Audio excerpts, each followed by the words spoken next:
ನಮಸ್ಕಾರ ಗೆಳೆಯರೇ. ಇಂದು ನಾವು ಭಾರತದ ಪಶ್ಚಿಮ ತುದಿಯಲ್ಲಿರುವಂತಹ ಗುಜರಾತ್ನ ಅತ್ಯಂತ ಪವಿತ್ರ ಕ್ಷೇತ್ರಕ್ಕೆ ನಿಮ್ಮನ್ನ ಕರೆದೊಯ್ತಾ ಇದ್ದೀವಿ. ಇದು ಕೇವಲ ಒಂದು ದೇವಸ್ಥಾನ ಅಲ್ಲ, ಶಿವನು ಸ್ವತಃ ಜ್ಯೋತಿಯ ರೂಪದಲ್ಲಿ ಪ್ರಕಟವಾದಂತಹ 12 ಜ್ಯೋತಿರ್ಲಿಂಗಗಳಲ್ಲಿ ಒಂದು. ಅದುವೇ ನಾಗೇಶ್ವರ ಜ್ಯೋತಿರ್ಲಿಂಗ. ಇಲ್ಲಿನ ಶಿವಲಿಂಗ ಯಾಕೆ ದಕ್ಷಿಣಾಭಿಮುಖವಾಗಿದೆ? ರಾಕ್ಷಸರ ಸೆರೆಯಲ್ಲಿದ್ದಂತಹ ಭಕ್ತನನ್ನ ಶಿವ ಹೇಗೆ ರಕ್ಷಿಸ್ತಾರೆ?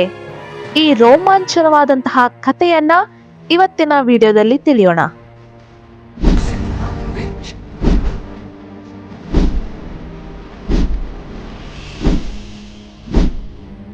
ಸಾವಿರಾರು ವರ್ಷಗಳ ಹಿಂದೆ ಈ ಪ್ರದೇಶವನ್ನ ದಾರುಕವನ ಅಂತ ಕರೆಯಲಾಗ್ತಾ ಇತ್ತು.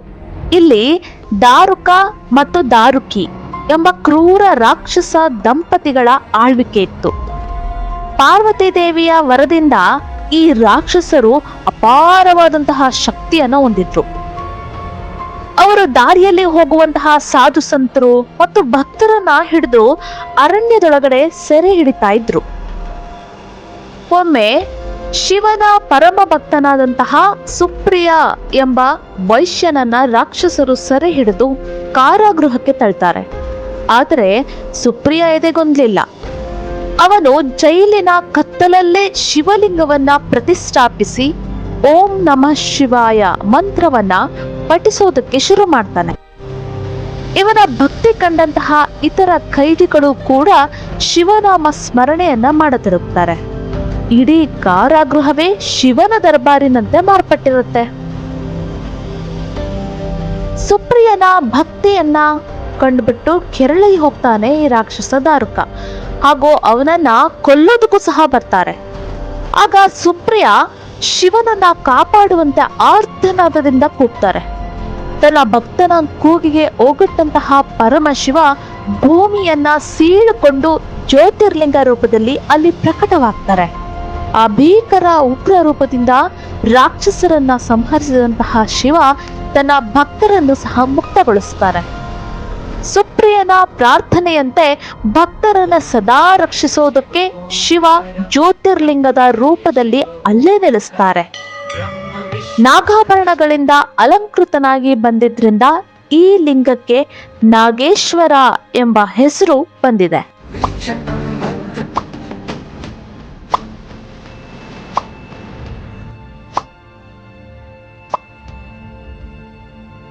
ಹಾಗೂ ನಾಗೇಶ್ವರ ದೇವಸ್ಥಾನದ ಅತ್ಯಂತ ದೊಡ್ಡ ವಿಶೇಷತೆ ಅಂದರೆ ಇಲ್ಲಿನ ಲಿಂಗವು ಪಶ್ಚಿಮ ಅಥವಾ ಪೂರ್ವಾಭಿಮುಖವಾಗಿಲ್ಲ, ಬದಲಿಗೆ ದಕ್ಷಿಣಾಭಿಮುಖವಾಗಿದೆ. ಇದರ ಹಿಂದೆ ಒಂದು ದೊಡ್ಡ ರಹಸ್ಯನೇ ಇದೆ. ಭಕ್ತನ ರಕ್ಷಣೆಗಾಗಿ ಶಿವ ಅತ್ಯಂತ ವೇಗವಾಗಿ ಮತ್ತು ಉಗ್ರವಾಗಿ ಪ್ರಕಟವಾದಂತಹ ದಿಕ್ಕು ದಕ್ಷಿಣ ಅಂತ ಹೇಳಲಾಗುತ್ತೆ. ಅಲ್ಲದೆ ಇಲ್ಲಿನ 80 ಅಡಿ ಎತ್ತರದ ಶಿವನ ಪ್ರತಿಮೆಯು ದೇಶದಲ್ಲೇ ಅತಿ ಎತ್ತರದ ವಿಗ್ರಹಗಳಲ್ಲಿ ಒಂದು. ಇದು ಭಕ್ತರಿಗೆ ಸಾಕ್ಷಾತ್ ಕೈಲಾಸದಲ್ಲೇ ಇರುವಂತಹ ಅನುಭವವನ್ನ ಕೊಡುತ್ತೆ. ನೀವು ನಾಗೇಶ್ವರಕ್ಕೆ ಭೇಟಿಯನ್ನು ನೀಡಬೇಕು ಅಂದರೆ ದ್ವಾರಕಾದಿಂದ ಕೇವಲ 17 ಕಿಲೋಮೀಟರ್ ಪ್ರಯಾಣಿಸಬೇಕು ಅಷ್ಟೆ.